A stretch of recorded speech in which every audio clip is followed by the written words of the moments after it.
Oh, yeah. We are back once again, everybody. Andy, how are you doing today, man? I'm all good, my friend. I'm all good. Literally got in from work about 5 hours ago. Sat down, watched Skeleton Crew. Always annoyed that I have to wait a little bit longer than you guys in America to watch it. Is the plague of being in the UK that it comes out about 3 a.m. our time, so I have to get my ass off to work, avoid social media for the day, then get home, watch it straight away. But all good, all primed, ready to go. How are you doing, buddy? Good. Yeah, good to hear. Yeah, I'm actually glad that we're on the opposite side now. We're getting it at about 8 p.m. Central Standard Time here in America, but I do miss it being kind of um on the other side. I do miss it in the middle of the night. That way, if it was like a really good show, I'd stay up, watch it. But now, there's I got to get sleep when I can. So I'm very, very blessed that it's in the evening now. But yeah, other than that, I'm doing good, man. I'm doing Yeah, good. I'm nice. really It looking used to forward be to talking this. even when it was reversed, when we used to get it, like it used to come out in the middle of the night for you, it would still be like 8 a.m. for me. So I'd still have to go to work. Being worked in the day and then come home and watch it. So it's no different, except I've got about 5 hours longer to avoid social media now. So, but it's all Yeah. good. Not too many spoilers, thankfully, for Skeleton Crew. So I'm looking forward to a nice chat today about it. Yes, absolutely. I was gonna say too, especially with avoiding social media, sometimes it's like a blessing in disguise because social media sucks for the most part. Yeah. But at the same time, I mean, I get it. I had to wait a few hours till I got home last night to watch it, so I was making sure I was staying off Instagram, Twitter, and which was actually good because after I watched, I noticed some people I follow on Instagram had already posted basically like, um, what happened. So I'm like, Mm. oh, well, good thing I didn't look. So, but uh, but yeah, I think what's nice is that because I keep my social media separate for like the podcast and personal. So even though obviously personally I would follow sort of some geeks things and Star Wars and other things like that, obviously the heavy side of it is on the podcast. So I'm like, don't just log on to the podcast Instagram for a while. I should be okay on the personal side of it. yeah, I try to keep it that way too. My personal page, that's where I follow all my sports and stuff. Mm. Um, but at the same time, the Clan Brandolorian page definitely all for Star Yeah. Wars. And we got Brady Bloomer in What's the up, house. Brady? Hello there. Hello there. Hello to you. General Bloomer. Well, I just want to go ahead and start this off with something that I thought was Mm. super interesting. Jude Law's character, um, Crimson. We also have Jod Na Nawood, and I can't remember his pirate name right at the beginning. Captain Silvo. Silvo, there we go. Yeah. So I'm just glad, like I said before the stream, that we got that wrapped up. We know that he Mm. is all three of these personas. And it's not getting stretched to like the seventh or eighth episode before we're like, oh yeah, that was him at the beginning. So I just wanted to start with that because I'm glad that that is over in the third episode. Yeah, thank the Lord. Yeah, I know what you mean. I mean, at least they're not dragging it out when it's something we all pretty much could have guessed straight away. Love the fact they're leaning into the whole pirate thing as well, quite heavily, because obviously they're calling Captain Jack, and maybe that's a nod to Jack Sparrow or an old Pirates of the Caribbean or whatever you like. So, yeah, the fact that they're leaning heavily onto that side and just concentrating on that part of it for his character and what he's doing and as pirates all do, they backstab each other. You can't trust any of them. This is just the whole theme of everyone that's come across him so far, isn't it? Yeah, that I like how they're keeping that too. And on top of that, we get the like 80s nostalgia vibe, which is really cool. Mm. I obviously wasn't alive during that time, but some good Oh, music, good you movies. young, good-looking bastard! You born in the '90s, unlike the rest of us. Yeah, the late 90s at that. But yeah, I love how it's still, and it's not, it's not like a grainy film. It's more of like Mm. it's just like the kid aspect of it. It makes me feel like I'm a kid watching again. So you kind of want to watch, you know, in in each example, pretty much like when KB was like still struggling to fall asleep, and Jod was just like, "Hey, you need to get to bed." That's like what your parents used to tell you when you were a kid. So Yeah. those are all really cool things, and you can definitely get some relation to this show so far. So I enjoy that, and it's still going. Yeah, it's definitely a nice aspect because you want to be able to connect to the kids. I think we spoke last week about sometimes it can be hit or miss with kid-led shows, Yeah. it, whether you can really connect to them or not. And you tend to have to try and connect more to the adults, maybe. But obviously, the everyone's been loving Neil. I've seen a million Neil fan pages pop up already, or like Oh this is yeah. now a couple of Star Wars pages are like this is now a Neil appreciation page, and stuff like that. So um, what was it? Third, is it the young lass? She's obviously very aggressive, which is, to Yes. be fair, like a lot of kids are as well, especially if they don't necessarily trust someone. But yeah, it's an interesting dynamic between them and Jod so far, and the fact that you've got like women Neil that are maybe blindly following him because they feel like he is a Jedi, and obviously the others that aren't so much because they don't necessarily trust him. And then the interaction with obviously SM33 as well is been hilarious. So I think it's been a good balance between all of them so far, which is something I wasn't necessarily expecting. I was expecting there to be a bit more imbalance and it maybe not feel as nice. But when you got like the kids are sort of split into two groups really of the girls and the guys. They sort of bat against each other in the way that they feel about everything, and then how they mix with Jod is been a good one for me so far on that front.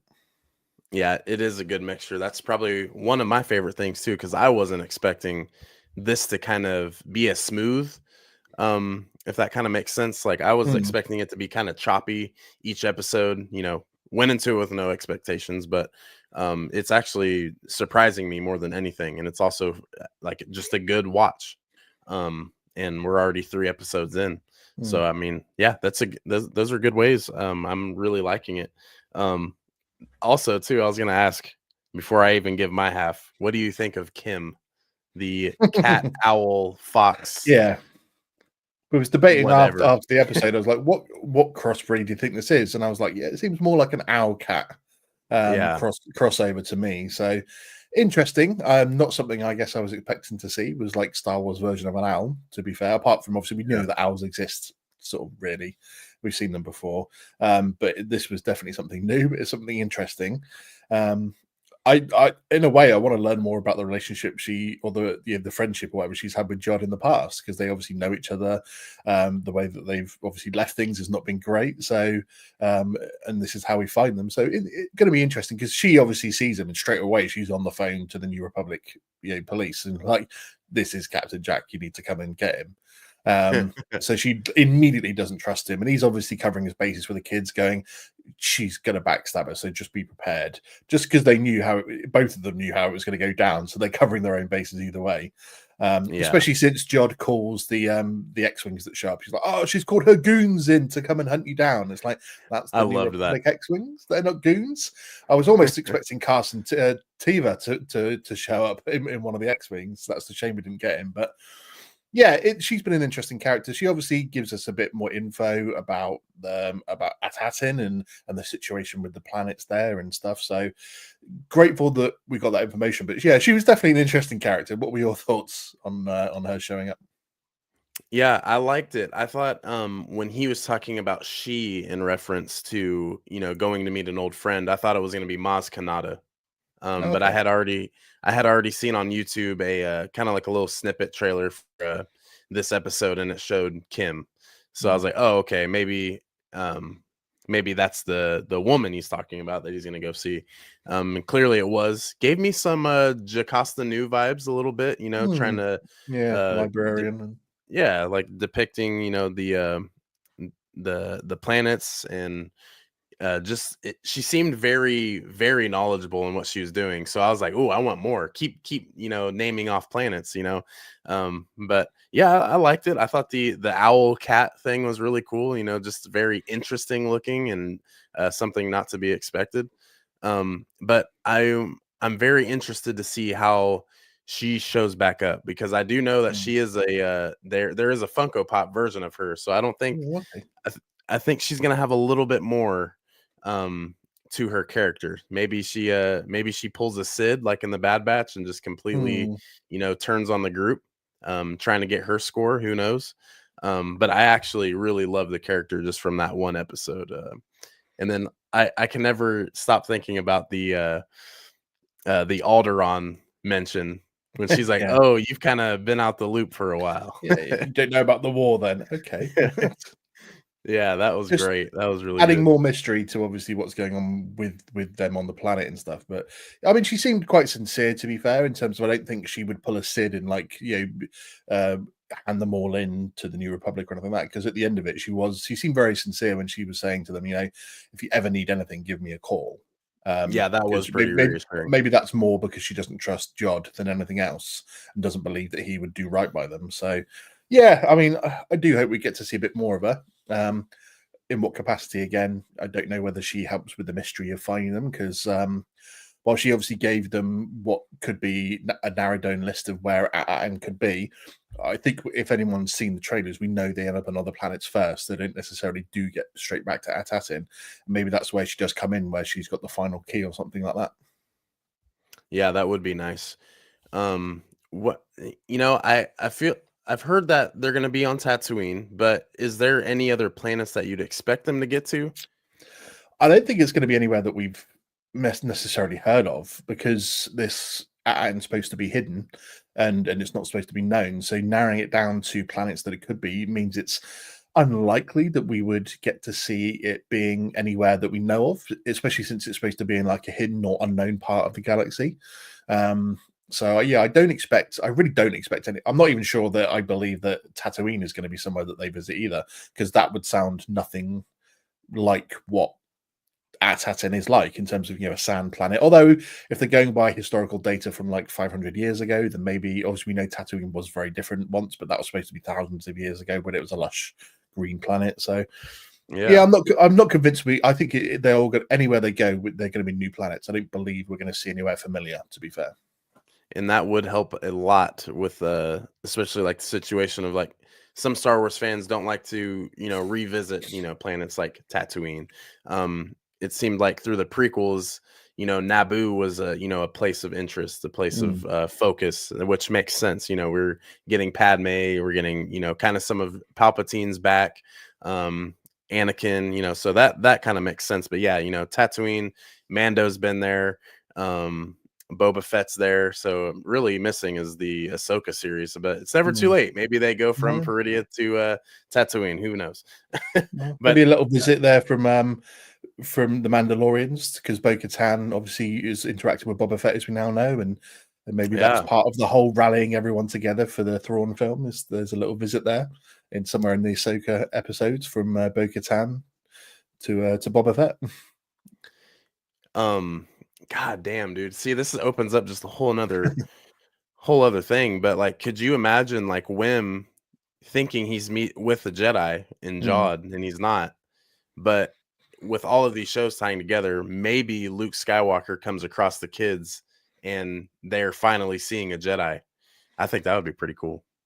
Well, I was discussing with someone an interesting theory about without Atin and the fact that the New Republic, if Kim sort of does tell the New Republic about these kids and they think they're from Atin and it's going to be one of the lost planets or whatever from the Great Works, that is the New Republic about to be informed about this situation, and therefore is Luke Skywalker going to catch wind of that there could be a proto treasure Republic planet out there that he could then Oh, stick his nose in and to be interested in, which could lead to a cameo and tying everything again together. I think that's too much ground to cover, to be fair, for this series, without them doing a series two. Obviously, a lot of rumors this week that they already have an idea for a season two, and it would be a time jump 3 or 4 years in the future. mm-hmm. But we won't get ahead of ourselves on that one. But yeah, I mean, Yeah. again, rumors that opening up this knowledge to the New Republic about this planet and that it's one of the lost Great Works planets opens it up to other people wanting to go and find it. There's already rumors as well that we've seen that one of the Imperial Remnant officers from The Mandalorian season 3 is going to be appearing in the Mandalorian Grogu film. And so there's a whole conspiracy going on about what is going on with this planet. As we know, that's the big mystery right now. And this is supposedly one of it looked like one of 9 planets according to the scroll that Kim had, and the rest have been destroyed. Whether that means, I don't think they're destroyed like Alderaan destroyed, but they were maybe plundered for the things that they did have as part of the Yeah. Great Works scheme. Because I did a bit of research into that, and it was like the Great Works was supposed to be something the High Republic did to build big weapons and space planets and space stations and stuff like that. So if each of these planets had resources to allow them to build that, and then they were plundered by the Nihil, which is one of the ancient enemies in the High Republic times, or by pirates in general, or maybe one of the Imperial remnants has got hold of the managed to find the planet, visit it, and using it for his own resources for the Imperial remnants to come back and take charge of it. So maybe that's a tie-in as well to the Mandalorian Grogu Mandoverse. Very interesting. That's why I always love talking Star Wars with you, because I always learn new things. Damn. Yeah, that makes everything a little bit more interesting. Huh. Wow. It's just So finding what ways to tie it all together, really, isn't it? So if the Imperial remnants have found a way to make AT-AT in theirs, and they're using the resources from it, so maybe because we see the shiny mint credits that they've got, that the material they used to make the credits, or maybe that was a planet that they used to store all the other riches from the other planets of the Great Works, and that's why that one's been left untouched and the rest were destroyed. So, and the Imperial remnants want to go after it, and it's like tied in then with Ahsoka and Mando. Everyone's brought into it because Thrawn and the Imperial remnants want it, and they won't allow them to have it. So it was just stuff I was spitballing with people and stuff that I've looked into. So Hey, it makes sense. It all sounds pretty logical. What do you think of the like the supervisor that they were like all the parents were like talking about? Do you think that's going to be kind of like someone who knows what's going on completely and is just keeping it hush? Like I what? think so. I mean, this is where part of my chat about the Imperial remnants came in, because someone was like, maybe it's the Imperial remnant officer, that he's the one that's he's the supervisor technically, or one that the supervisor answers to, maybe. But it just seems in the fact that they were like, we can't risk, because the security droid was chatting with the parents one day. He's like, the supervisor says we can't risk contact with the Republic, or Yeah. it's forbidden for you to make contact outside of the barrier, and all this sort of stuff that's basically looks like it's a police state in a way, like a suburbanized police state to keep them contained on the planet, and nothing can leave it. So I think the supervisor has to know if this is the person that's like in charge of everything, especially when the kids are talking about, what do our parents actually do? Well, they're analysts, or they do this, and it's Yeah. sort of like, none of it seems to really make sense in a way that what their job actually is, and so therefore it has to be something that someone else knows everything about. So yeah, the supervisor seems dodgy as hell. That's whoever it Yeah. may be.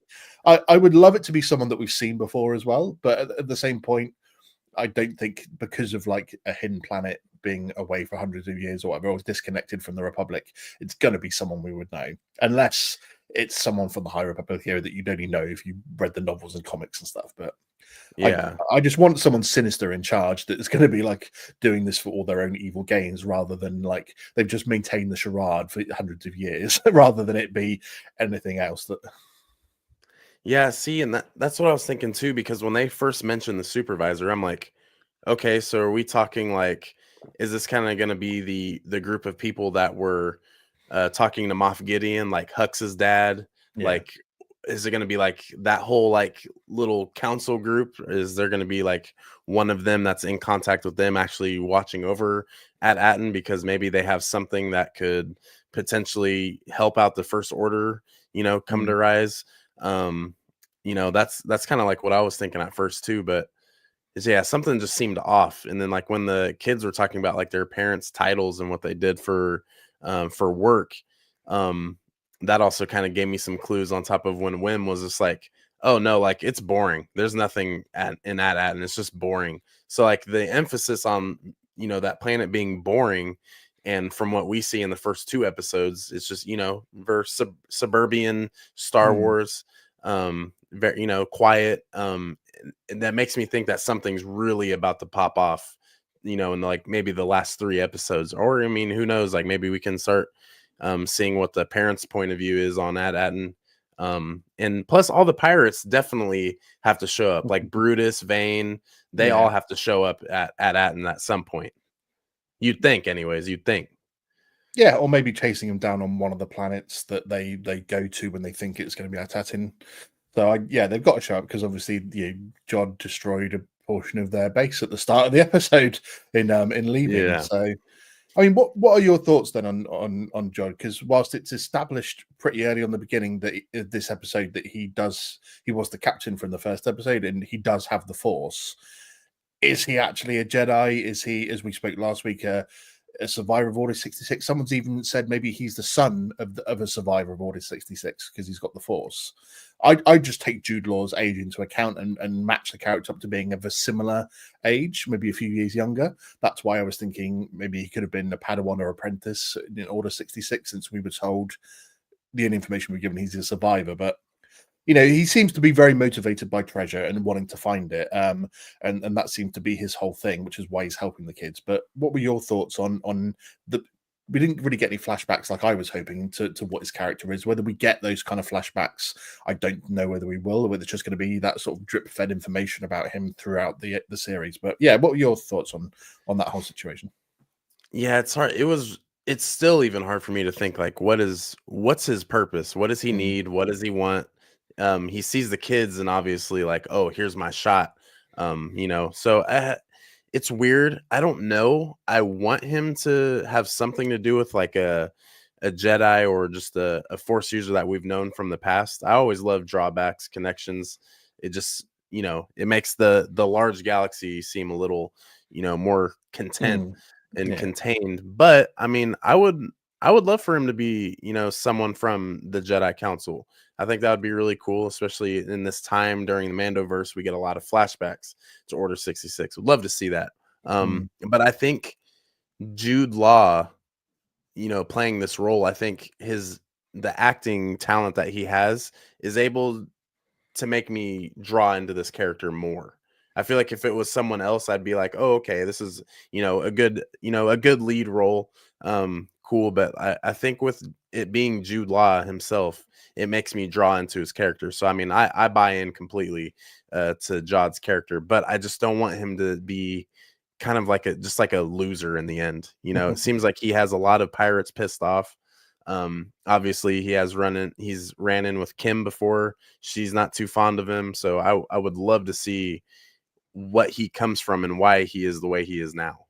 That's fair enough. I mean, I still don't buy into Jude Law as a Jedi. I can buy into him as a pirate, but even like people were saying when he brought the key, at the end of the last episode when he uses the Force to bring the key to him, and some people say maybe he's using magnets like I can't remember his name from Kenobi did.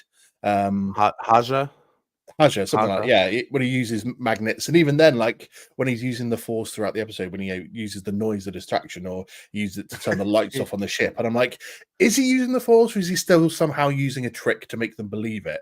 And when they say you are a Jedi, they are, and he's like, well, technically, I never actually said I was. So they've just assumed it, and he's just like, which is way made me think that if he is a survivor of Order 66, he abandoned that life long ago, and he just still uses the Force for his own advantage. To get what he needs and what he wants. But interesting to see that the interactions he had with the Ishi Tib, they was said, you were the best captain I've ever had, and stuff like this. He'd like sit down and have tea with me. I don't know. Do you know who voiced that character in this episode as well? That was the I just looking at reviews. It's Doc Ock, right? The guy who played him? So Alfred Molina, who does Dr. Octopus in the Marvel films. Great voice actor and great all-time actor. So I didn't even recognize the voice actually. It's the same way that obviously SM33 as we spoke about is done by Nick Frost, and can't even tell it's Nick Frost. So great that they're just getting random people like this in to do these types of projects. But well, where do you think we go next week then? I hope we go somewhere cool because I want to see another cool ass planet. I think the moon base that Kim was on, that back scene of the like gas giant, and it was just basically like a purple aquamarine Jupiter. That's like one of my favorite shots in all of Star Wars. I'll easily say that. It just looked really good. So I'm hoping we get to see another cool looking planet. Maybe we can visit somewhere that we've been before. I'm hoping wherever we're going now, I just hope it's like a good stretch that goes into the back half, because after next week, we're already halfway done. Yeah. So I want this episode 4 to be hopefully a little 51-minute timestamp, kind of get through that and give us a lot of ground. We still need to learn more about Jod. We still need to learn more about Atten. And obviously, this has been a pirate show, but we've really, other than the beginning of episode 1, we haven't really seen too much of the pirates yet. So hopefully in this episode, maybe we can, be in the background with Brutus and seeing what they're doing. Vane, him being the Mando season 3 connection. Maybe that's what we get. What are you hoping for? I mean, I really don't know where we go from here, because obviously the story's laid out that they're going to try and visit some places and in the hopes of getting back to Atatin. But I'm more locked into what the mystery of the planet is, to be fair, than the kids getting home a little bit. I want to learn more about Jod and what his deal is, and I do want to see more of the pirates. But yeah, I'm more locked in right now. What's keeping me in the show is what's going on with the planet. I want to know what's going on. I want to meet the supervisor in the next episode. So I hope they're probably going to keep it at like 30, 35 minutes like they've done for the last couple of episodes. But I want to see a 50-minute long episode where you can split it in half between what the kids and Jod are doing, being pursued by the pirates. But I want to see more of what's going on with the planet and what the conspiracy is there and why they're cut off and stuff. So I want to meet the supervisor in the next episode. That's what I want to see. Nice. I can get down with that too. If they can fit all of those in, I would be pretty happy. We got some comments here. Gray Jedi says, "Hey, I made a video of a theory on Jod Nawud and him potentially being a Padawan in his late teens or early 20s." Yeah, could definitely be. I'll have to check that out. Gray Jedi, I'll pin that so I can check that out. Gray Jedi, again, definitely feeling the same vibes on him. Him joining the pirates is the perfect cover from the Empire after Order 66. Yeah, that's a good that's a really good one. That's God, it's just so weird too, because like what if he was maybe a kid that went through the path, maybe, or he was taken in by the Empire and was somehow able to escape, when Palpatine needed some force sensitive children. Because I mean, the ones we see in the Bad Batch, clearly there's no like just human boys. Like the boy one was like the fuzzy creature, and then also one of them had like green skin. So definitely not Jod unless he's a shapeshifter.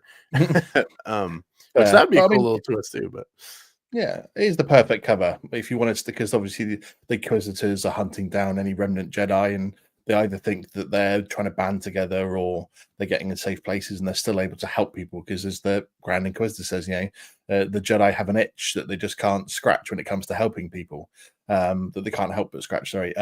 So if you've joined a bunch of pirates and you completely abandon that life and go the opposite way to what a Jedi is, what perfect cover is there for them being a pirate? Yep, literally. Yeah, that is a good. Oh, that would be dope to see Bane. Got you. You too, babe. But yeah, that would be dope too. And Michael says, "Great episode, guys. Thank you, Dad. Way to join the chat. Appreciate it." Nice. Just thinking that surname looks slightly familiar. Definitely too old to be one of the kids during Bad Batch. Yeah, I guess so. I mean, Jude Law's 51.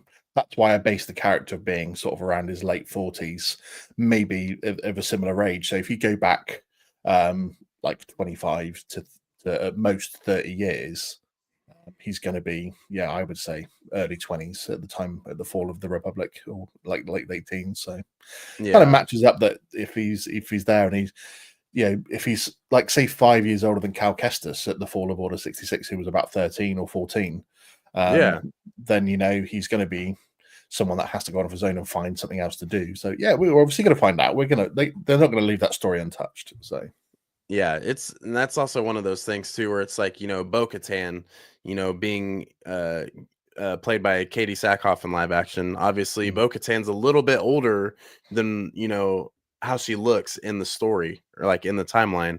And then also it's just it opens that can of worms, just like Kiadi-Mundi in the Acolyte, when everyone was, knew his birthday, this whole time. So it's just kind of one of those things. They're gonna tell us who he is, because, or maybe he's just some dude from, I don't know, just some random planet, and he just happens to be a pirate who's, force sensitive. Maybe he's, Indeed, he did say it flows through all of us. So that was kind of the hint that was like, oh, like that's what Jedi say, like, Qui-Gon vibes. But at the same It time, is what Jedi say. he could just have heard that in passing. Who knows? And we got the last comment here. Yeah, speculated mid-40s, and it's about 24 years after 19 BBY. Yeah, I'm hoping that we can really figure that out. Maybe next week. Maybe next week is when we'll start to figure things out. Indeed. But Andy, anything to end on with you for this review of episode 3? No, I mean, to be fair, out of all 3 episodes, I'd probably rate it third bottom of the 3. Episode 2 has been my favorite so far. Episode 1, as I mentioned, it was a bit slow, but it's setting everything up, and you need to have a bit of setup. With everything, we're hitting halfway next week, so it really needs to start to ramp up. Marvel and Disney Marvel, Disney, and Marvel Star Wars shows have a history of recently being slow in the middle and not picking up the story as much as they need to, and everything gets crammed right at the end. So I'm really hoping there isn't a repeat here, and that there's either an even flow to the story, or it really does ramp up. Andor had that when it's sort of like it was a slow burner for half a season, whilst it was 12 episodes long, so it was a bit longer. It really ramped up its second half of the season. So I'm really hoping that's what we get from next week. What about you? That would be very nice. That's really what I'm hoping for. Maybe we can find out who the supervisor is. Need that. I want to see another cool planet, and then I just want I want a little more Jod, and I want a little more Atten. But I think I would rank all of the episodes the same way you do. I think episode 1 and 3 are just kind of teeter each other, kind of a toss up. But yeah, episode 2 for sure takes the win for me. But maybe next week's episode will take all of them down, and we see some cool stuff. Well, to be fair, episode 4s have also got a history of being some of the best episodes of the shorter series recently. So, I mean, love it or hate it, Acolyte episode 4 was pretty phenomenal. So, if we get anything similar to that sort of standard here, then I'm not going to complain. Yeah, and then episode 5s always take off out of nowhere. So maybe that's where we can see some big characters. Who knows? Indeed. Yeah.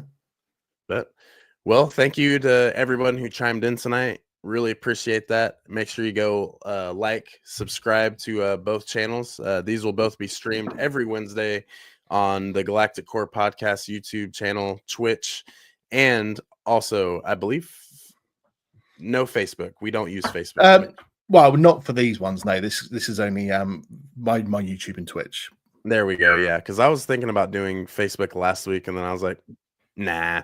But also, and then Clan Brandolorian as well.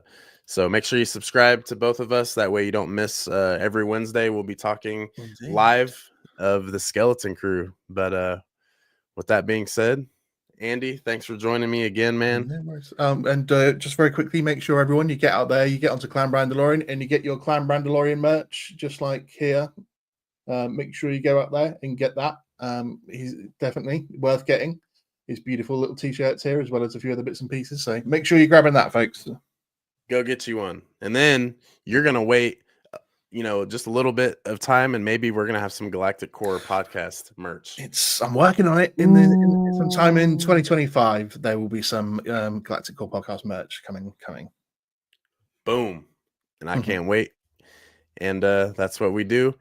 But until next time, guys, Clan Brandolorian, I'm out. Galactic Core podcast. Later.